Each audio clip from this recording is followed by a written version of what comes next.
All right, here it is. Gun's obviously unloaded. It's Combat Textiles Multicam or Black Multicam. Finished installing it. Just a little off right there, but it's not a big deal. Pretty much aligned good. Got the little index reference, or whatever you want to call it. Yo, this shit feels freaking nice, not gonna lie. I didn't have high hopes for this.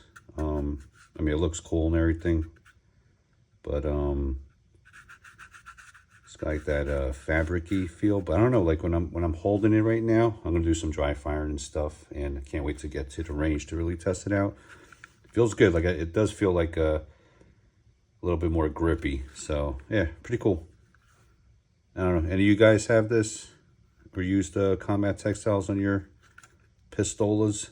Let me know what you think. Let's see how long this lasts. Let's see how it performs. But otherwise, first initial impressions, feels pretty good. Feels pretty good.